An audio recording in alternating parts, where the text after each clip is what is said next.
famahan'ny mpitondra ny olan'ny PAT sy ny CSS midina an-dalambe ny mpianatry ny ENS. Orinasa mpikojakoja lalana eritaona nanao fitakiana tsy omeny fanjakana trano ny volany. Fisokafany sistandy efa manomboka miakivy izahay ho ny mpisehatra amin'ny fizahantany. Tomboky lahy sy tomboky vavy tonga sy indray anatin'ny pejy fampahalalam-baovao ny MBS amin'ny Vaovao Talata fa 12 ny volana Oktobra izaho manasanao mpitiavana sy ampanajana ary anaraka ny fotoanan'ny vaovao hatramin'ny farany.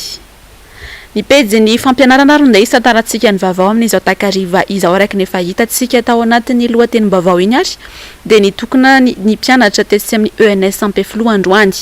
nidina an-dalambe ho fanehoana amin'ny mpitondra fanjakana fa te hianatra izy ireo satria tsy voavahan'ny mpitondra fanjakana ny olona ny mpandraharaha sy ny teknisiana na ny PAT sy ny mpampianatra ao amin'ny CSS sokajina samy fampiankina amin'ny fampianarana eny amin'ny ambaratonga ambony. Asinandria malala tokatra marolahy. Voamarana dia efa nivory ary tapa-kevitra ny itokana ny mpianatry ny ENS Androany ary mivoaka ny fatry ny toeram-pianarana.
Tonga hatramin'ny fandorana kodiarana fanakanandalana ankantohana nandritra ny 30 minitra teo eo ny fifamoivoizana.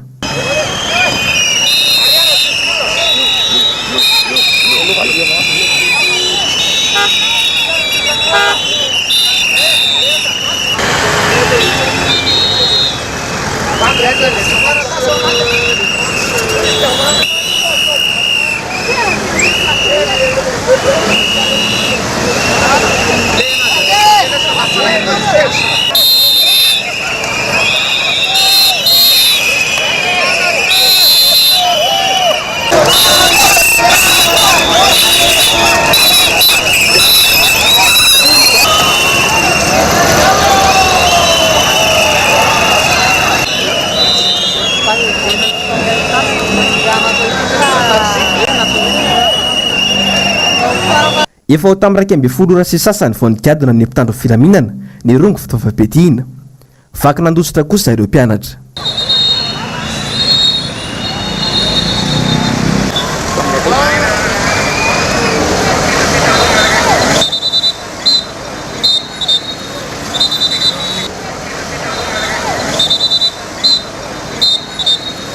Nilaza kosa ireo mpianatra fa mbola hitohy ary hamafy ny grevy ho an'ny rampitso mandrapivary ny fangatahana izy ireo. Rajaivina dia noho ny fitavozavozan'ny fitondrana Andrajoelina mamaolana ihany no anton'izao fitokonana izao. Anatin'ny grevy andro zany araka ny communiqué navoaka farany dia 4 Oktobra fidiran'ny mpianatra université rehetrarehetra Antananarivo ira Madagasikara zany dia tato amin'esa nefa naemtra 12 ny rentrée dia niandriany daholo mpianatra. Marina moa zany efa tany amin'ny farany volana Oktobra farany volana O zay tokony efa nidy zany 30 O zany dia naematra foana dia tonga ny androany mbola niematra ndray koa ny fidirana satria mbola tsy vavany olana eo amin'ny PAT ny marina nefa ny PAT sy ny mpianatra ary ny mpampianatra sy ny mpampianatra pikaroka dia toko telo masan'andro zany raha misy ray amarany zany misy telo reo dia miara voa daholo izay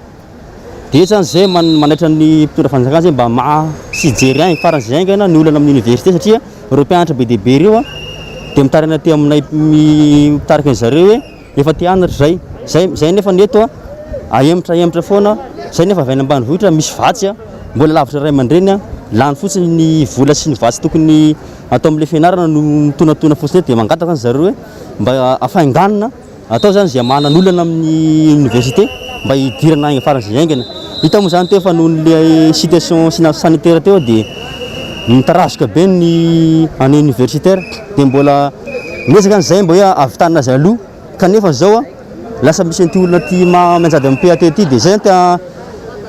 iteny zany zay marary anay mpianatra ihany koa ny zavatra mahazo amin'ny PAT ka mba mengao zay mba mahana zany olona zany farany zay aingana Ratsaivana dia tsy ny université mpanjakana irery ihany no misedra olana amin'ny resabola tahaka izao fa sehatra maro. Ny fantaniana mipetraka dia ny hoe ny fanjakana ve no tsy manam-bola sa izy ireo mihitsy no te ampijaly ireo sehatra efa sahirana ireo. Akoatra izay fitokonany mpianatra avy ao amin'ny ENS izay dia nanao fitokonana ihany koa manoloana ny ministera ny fanajariana ny tany sy ny asa vaven'ny Tetsy indray androany ny orinasa mpikojakoja lalana mitaky ny vola ny asany izy ireo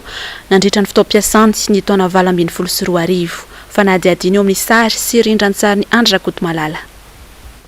300 ny orinasa nanao ny asa fikojakojana lalana nandritra ny taom-piasana 2024 vola manodidina ny 3.3 miliara ariary eo ny vola tokony alohan'ny fanjakana amin'izy ireo. Eritaona nefa izao arirarira ny fanjakana trany lazaina fa efa ao ny vola saingy mila atao audita aloha satria ny sasany amin'ireo orinasa ireo dia tsy misy akory na fiktif.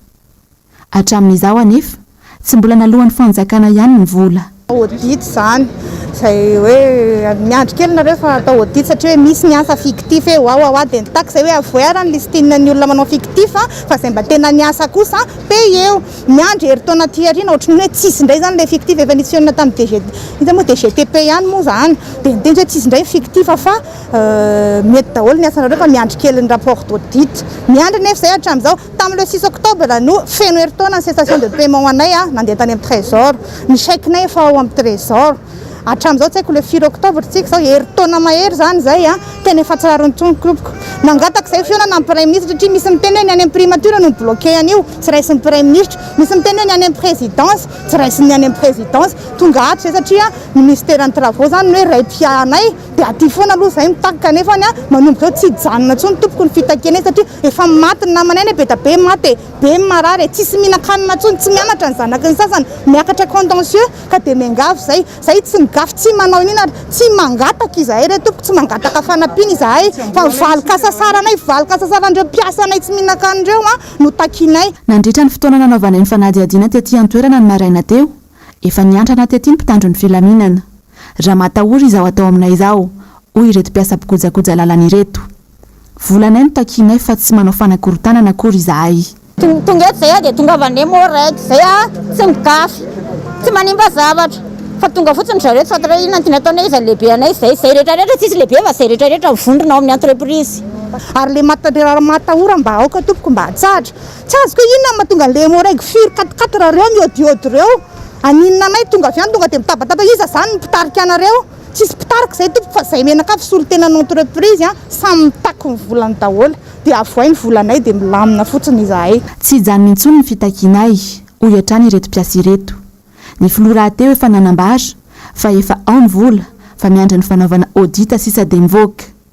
Eritaona mahery anefa izao tsy mbola nisy vola nivoaka. Tsy manaiky zay satria tsy possible zany ny vola makao affaire prix à la pompe mividy carburant isan'andro ny olona versé ao amin'ny caisse pompe ny fer zay anaovana fikojakojana ny lalana tsy anaiky zay fa lasa misy fanodikodinana vola indray zany raha hoe tsy misy vola hijanona satria non zay re tompoko heritaona zay tsy mihinan-kanina tsy mijanona tena ny fitakinay zay hoe tsy mangataka fanampiany zay fa volanananay ny fanjakana ny takinay ary vola fantatray hoe misy fa tsy hoe mbola iandry baherana vola vany amin'izany andovana ny volanay ny teny président raha teo hoe efa ho vola mifela fa miandry kely tsy miandry kely tsony re tompoko dilany heritaona raha heritaona ianao tsy mihinan-kanina tsy haiko raha volana serinandro raha mety efa mitsitra fa tena miangavy zay tena any amin'ny filoham-pirenena ny fiangavianay oneo re tompoko ny karamanay valokasa saranay raha tsy aivina efa nanomboka ny fahadimy ny volana janoary teo ireto mpiasa ireto nanao hetsika fanarana voalohany misy araky ny nambarany filoha tokoa ve ny vola ko manino izany no tsy aloha ny volan'ireto orinasa ireto ao ihany koa ny volan'ny mpandrarasy ny mpiasa amin'ny université ny karama mampiasa amin'ny station de pesage efa ho fito volana izao tsy voaloha ny avy amin'ny fampianarana teknika tsy nandray vola hatramin'ny janoary 2024 fa ataon'ny fanjakana aiza zany ny vola tsy efa voarakitra tao anatin'ny teti-bolam-panjakana avokoa ka moa ireny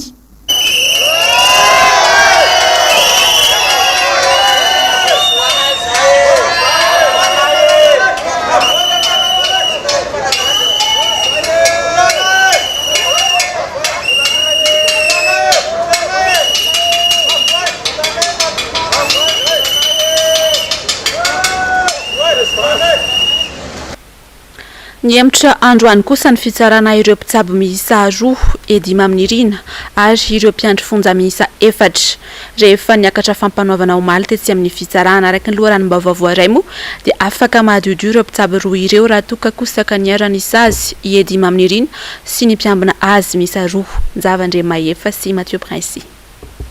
Nafany fitsarana noho ny fisalasalana ireo mpitsabo miisa roa izay voaroroa tamin'ny raharaha fampandotsirana ny dimy amin'ny rina na edy bois de rose izay notsaboana tao amin'ny Asiranosy. Nosazian'ny fitsarana roa taona an-tranomaizina sazy miatra kosa edimy amin'ny rina na edy bois de rose noho ny fikasana hitsoaka ny hopitaly. Noelohan'ny fitsarana sazy miatra herintaona an-tranomaizina ihany koa ireo mpiandry fonja miisa telo ary olon-tsotra miisa telo kasakaizany edimy amin'ny rina ny iray tamin'ireo raha ny loharanom-bavao.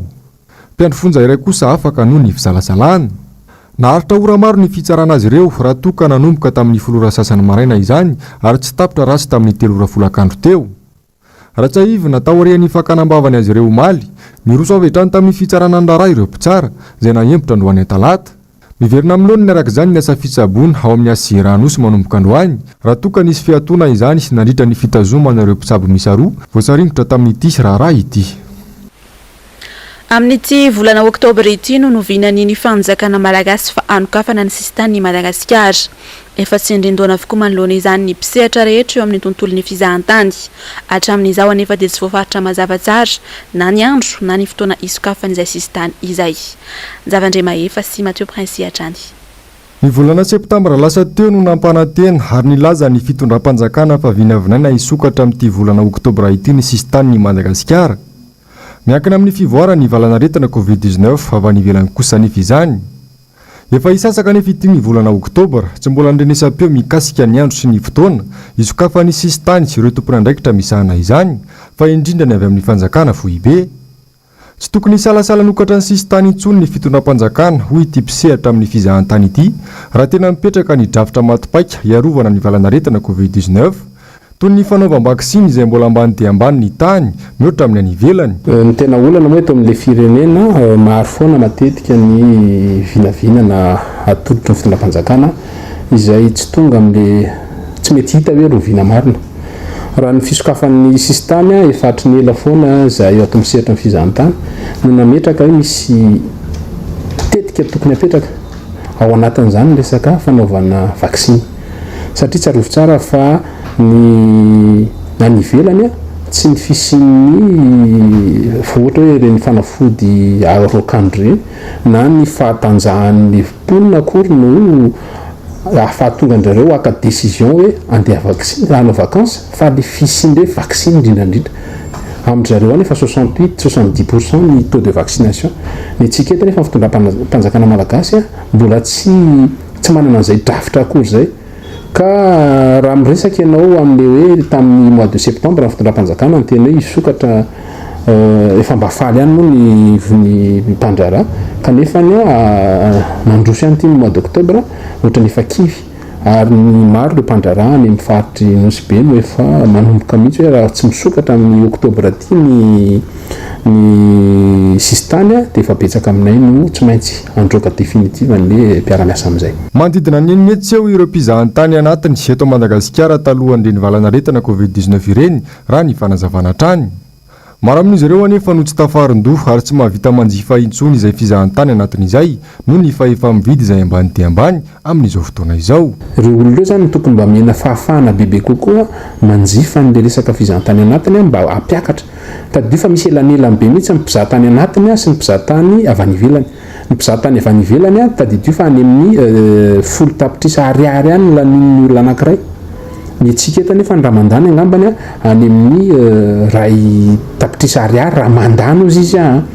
ka zay elanelany be zay tokony hoe zahan'ny fitondram-panjakana no mitady vahaolana mba anavotana ny resaka fizahan-tany fa ny lahara-pahamehandry zareo moa zany matetika tsy lahara-pahamehan'le vahoaka dia zay zavatra zay no mahatonga foana n'le manjary lasa maro aminay no efa nanao reconversion zany ny resaka fizahan-tany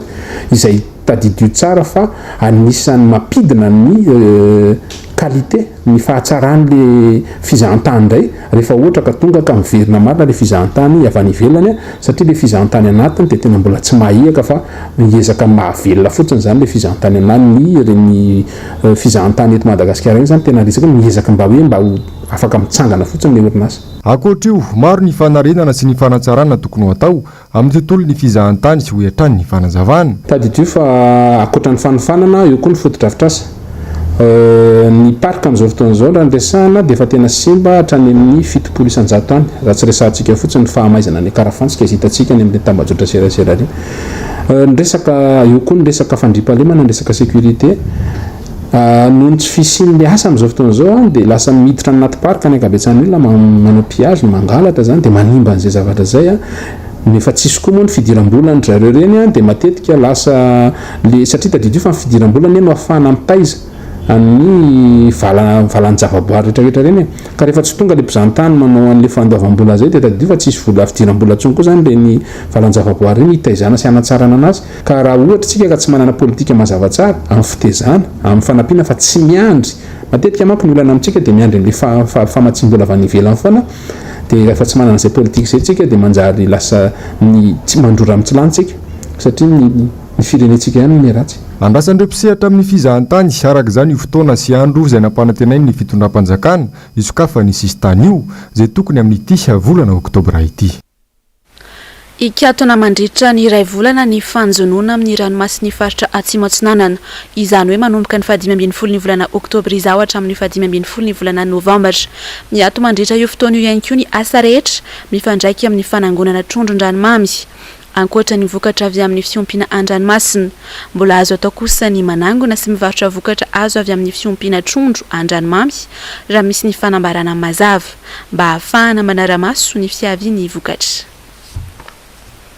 Eo amin'ny vaovaon'ny fanatanjahantena kosa indray ary dia nanomboka omaly ary tsy farana raha tsy amin'ny 17 ny volana Oktobra izao ny fiadiana izay ho tompon-dakan'ny Afrika eo amin'ny taranja lomano andiany 14 any Accra Ghana no anatanterahina ny fifaninanana ka anana solotena andray anjara amin'izany ny firenena malagasy ahitana ny Alliance Arabe Jamono sy Jonathan Raharvelo. Raha ho an'ny olo manokana izao izay efa nanao fiofanana tarehin'ny federasiona iraisam-pirenena ho an'ny Lomano tany Rosia efa voaositra tompon-dakan'ny Madagasikara ihany koa izy dia azo heverina fa afaka ny azo vokatra tsara.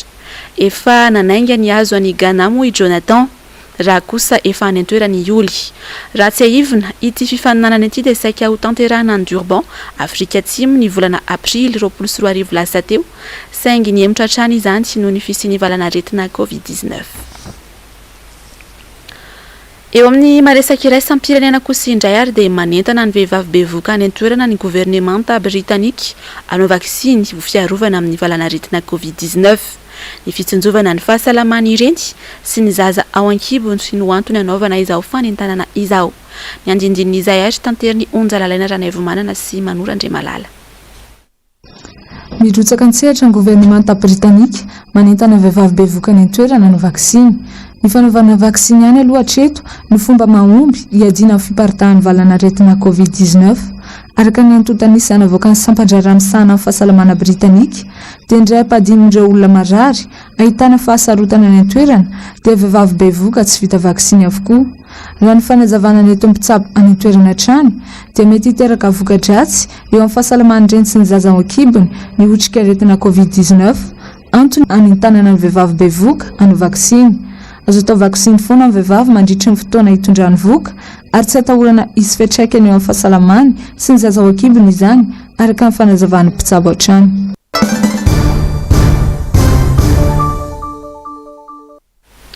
Araka ny lalam-pandrena dia hiatrika fivoriana ara-potoana amin'ity volana Oktobra ity ny mpanao lalana eto Madagasikara. Teto-bola-panjakana lasitra ho an'ny taona 2024 no hodiniana amin'izany ka ny masoany vahoaka malagasy no tena imasoany solombavam-bahoaka lanta amin'ny anarany antokotiko Madagasikara.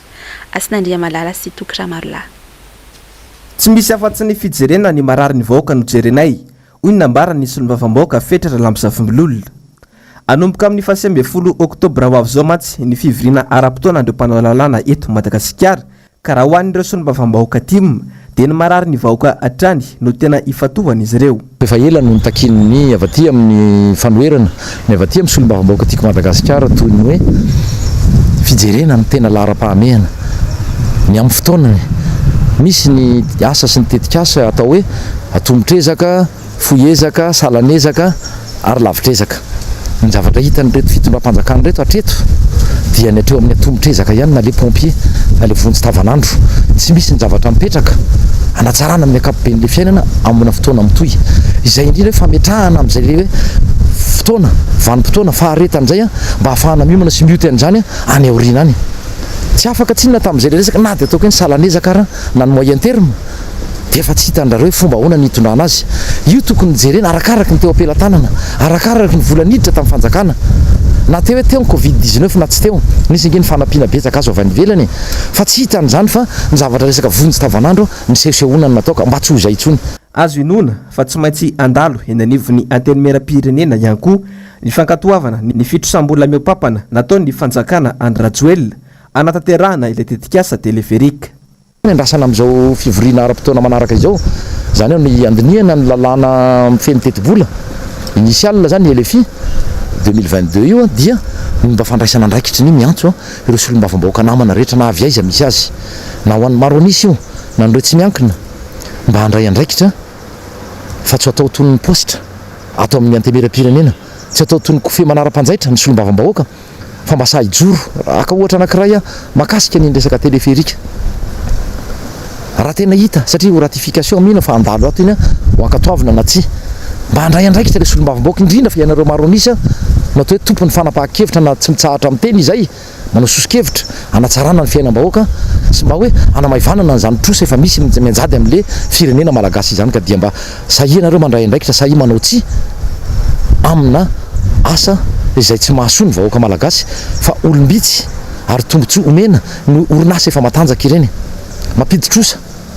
ho an'ny firenena malagasy ireny. Tsy misy zavatra tena mahasoa no entin'io satria tsy misy akory na ny etude natao izay tokony petraka sy fanadihadihana natao mba halalana tsara mihitsy mety ho zao no vokatra ity, mety ho zao marina ny olona tena mila an'izy ity, mety handeha marina ity fametrahana teleferika ity ohatra ray ao anatin'ny maro zany resahako zany ka dia zay tsy fahaizan'ny fanjakana zay no tokony hijorono ireo solombavam-bahoaka maro anisa mba tena hasoa ny vahoaka zay asa ataony ny fitondram-panjakana sy ny safita atao ny fitondram-panjakana fa tsy anaraka ny bokiny manara-dreny rano lava zao. Raha tsy misy araka izany ny fiovana dia amin'ny 10 Oktobra ho avy zao no ho tanterahana ny fivoriana ara-potoana andreo solombavam-bahoaka sy le olona andiniana ny volavolan-dalàna ifeny teto-bola-panjakana lasitra amin'ny taona 2024. Nanao valan-dresaka ho an'ny mpanao gazety androany mpanao gazety mivondrona ao anatin'ny cellule de crise tetsy amin'ny zaridaina Antaninarenina. Nanao fangatahana iona amin'ny filohan'ny androm-panjakana rehetra izy ireo ho an'ny androany rindran-tsary ny Andry Rakotomalala. Mianga hatrany amin'ny filoham-pirenena ny fangatahana fiona nataon'ny mpanao gazety mivondrona ao anatin'ny cellule de crise. Anao tatitra mikasika ilay fifidianana ny birao andrafitra ny olavitry ny mpanao gazety izay kasain'ny ministera ny serasera ho tanterahina ny 20 ny volana Oktobra izao. Anaovana tatitra ihany koa ny mikasika ny olana eo amin'ny ministera sy ny mpanao gazety ka nahatonga ny fananganana ny cellule de crise. tiana itsindrina hoe tena mitsabaka tanteraka amin'ny raharahan'ny olafitry ny mpanao gazety izay rafitra mahaleo tena ny ministera hatramin'izay heritaona sy tapany izay a dia nefa ny tsindrinay fa ny OGM dia ny mpanao gazety mivantana no mpikambana ao anatiny izany hoe raha mpanao gazety ny TVM sy ny RNM dia izy ireo ihany no mpikambana mivantana ao amin'ny OGM fa tsy ny ministera ny serasera velively na ny tale generalin'ny ORTM raha tsy mpanao gazety izy tsy ny DRCC sy ny isan-karazany ny raha ohatra ka mpanao gazety ny privé izy dia ny mpanao gazety ihany no mpikambana mivantana ao amin'ny OGM fa tsy ny patron de presse na ny organe de presse misy azy. Mitoetra ny araka izany ny fanoherana ilay fifidianana teraka tao ny 20 ny volana Oktobra izao. Antony maro no ilazany cellule de crise azy ho tsy ara-dalàna sy tsy malalaka. Tsy malalaka ilay fifidianana satria maninona ny caution natao lafo dia lafo mba ho candidat tokana avy amin'ny fanjakana ihany no mandray anjara. Faharoa natao 3 ny liste mba tsy hahafahan'ny rehetra mandray anjara satria any amin'ny toerana izay tsy misy privé zany fa fanjakana dia tsisy fanjakana andeha iray lisitra amina privé izay ho candidat. Ny farany dia kara-panondro no entina mifidy fifidianana atao maimaika zany ty fifidianana ty matoa na hatramin'ny carte de presse arany tsy vita amin'ny ministera namoaka azy. Eto zany zahay dia manaitra anareo ao amin'ny ministera izay mandrahona mpanao gazety amin'izao fotoana izao izay mivondrona ato anatin'ny cellule de crise. Isan'izany ny tao-tsory mandidy izay nofitahanareo mpanao gazety mody hoe ivory dia avy eo ny terenankolaka nanao fanambarana. Ny farany indrindra angambany ny entinay manapirofo fa tsy ara-dalàna io fifidianana io dia ny zavatra nyresahany Monica. Initiative personnelle Monica nanantona anay nitady fanampiana dia aleo fantatry ny mpanao gazety rehetra ny zava-misy. Miantso ny mpanao gazety manerana ny nosy ny cellule de crise fa ho ajoro ny rafitra mahaleo tena ny 20 ny volana Oktobra izao. Rafitra mahaleo tena iaro ny mpanao gazety. Aorin'izay isainy koa ny fitetezam-paritany. Manomboka mitsangana ihany koa amin'izao ny mpanao politika manoloana indrindra ny antso-zay sy ny amboletra ataon'ny ministra ny serasera sy ny mpiaradia aminy momba ny fifidianana izay ho filohan'ny olafitry ny mpanao gazety izay. Tsy tokony atao ankilabao hiada mpandrindra national ny Fond de Libération Nationale miasa fanaovan-gazety sy atrasy iray manana ny anjara toerany lehibe eo amin'ny firenena ny mpanao gazety ho iatrana izy ka tsy tokony ho viraviraina sy kasaina ompitiana tahaka izao. Fanazavana. Izay amin'ny FLN aloha zany dia tianay mampafantatra itona fa manohana tanteraka ny tolona izay ao ataon'ireo mpanao gazety ao anatin'izao crise izao. Izay mampanao politika anay dia tsy tsara toerana ny hiditra na ny hevitra mahakasika an'ilay adihevitra momba ny asa fanaovan-gazety. Fa izay kosa dia manohana an zareo mba hanana ny mpanao gazety fahalalahana tanteraka, tsy voafefe, tsy voateritery amin'ny fanatanterahana ny asany. Ary ny irinay dia mba hananany olafitra mpanao gazety malalaka, matanjaka, afaka hiaro azy amin'ny fanatanterahana ny asa satria iarahantsika malala fa ny firenena dia tsy afaka handroso ary hanjakan'ny jadona sy hanjakan'ny fitiavan-tena fotsiny raha ohatra tsisy ny mpanao gazety izay tena manao ny asany mba mamoaka ny vaovao marina sy ny zava-misy marina eto amin'ity firenena ity. Ka izay mba fanrinay mba ahafahan'zareo mba hanana valisoa valiny tsara amin'io tolona ataon'io zany hananany olafitra matanjaka afaka hiaro azy tsara amin'ny asany. Teboka maro kosa noho ny votra nandritra ny fandalovany filohan'ny tanora RMDM ho an'ny faritany Fianaratsoa Christian Tabera tao anatin'ny fandaharana dinika. Neofity ny ando miaratina sy manorandray malala amintsika atao anatin'ny ity fanadadiana ity ary ny mahakasika izay. Latsakakady ny firenena miaina anaty fantrana lalina ny vahoaka malagasy ankehitriny. Tsy misy fantatry ny filoham-pirenena na odiny tsiriany efa izany raha nambara ny filohan'ny tanora RMDM faritany Fianaratsoa Christian Tabera. Tsy ny mpitondra mihitsy ny manavaka ny tena laharam-pahamiana eto amin'ny firenena. Fisehosehoana sy fanaovana fampielezan-kevitra melon'ny fotoana izay tsy azo ekena velively no ataony. Mba tena mahafantatra ny Madagasikara marina ve ity filoha zay mitondra amin'izao fotoana izao tonga dia sahako ny teny fa tsy fantany zany hoe Madagasikara sy ny fizaliany ny vahoaka malagasy mikaikaiky amin'izao fotoana izao ary tsy regniny tadigniny misy izy ame sofiny ka miala sy miala fondra ao andry matao filoha eto sy atanke ma andrinirana rajoela zany gn'anahy io mitoeriko eto fa le bonne gouvernance le sy faiza mitantagna zany ho am'izay hoe fitantanana mangarahara sy gny mandamigny gny priorité sy gny urgence ho an'ny vahoaka malagasy zay tsy le olona mitondra fanjakana ny toerana fa le fomba fitondrany an'le rafi-panjakana ny application zavatra napagnatenaigny sy gny mbola hampagnatenaigny am'izao zany hoe efa manao propagande alohan'ny fotoagna zany président am'izao zay tsy hoekenay misy ary sy hoekeny ny filoha Marc Ravalomanana satria ohatrany hoe mifagnabarabara eto sika mifandany andro eto fa zay ngena manao miteny ny zavatra tsy mety ataon'ny fanjakana magnazava zay anegna amin'ny tany démocratique isin'ny fanoerana ary voalaza agnatin'ny lalam-panorenana anegna anjara andraikitry nay fa zay sy sanjara andraikitry nay mizara varimora sanjara andraikitry nay mizara menaka mora tsy faiza mitantana tsy fampilitra efa-tsotro zao no antony mitarika izao tsy fetezana samihafa eto amin'ny firenena izao tsy mbola tara ary tsy mamenatra velivelo ny fahazavany raha izao no makatraka amin'ireo efa mananjany sy managna an'izay compétence na hitondra firenena zay ny filoha république ny expérience mbola sao misy izy sy hoe mahatanora anazy fa esy fahaizany misy zany de gn'anazy zany tolo-kevitra eto monsieur le président rehefa mba hita fa tena faible zany asika na anao amin'ny fitondrana gny firenena sisy vahaolagna fa sy fienona asika samby asika agnatin'ny ty firenena raiky ty de fienona tolo-kevitra avy agny amin'ny zoko ray aman-dreny de ny filoha Marc Ravalomanana zay président ny RMDM am'izao fotoagna zao aza megnatra an'izany ary moramora aminareo miralany mifagnatogna sambola taninareo etoko de sy mora mifagnatogna fa aza mifampitsara velasi eto asika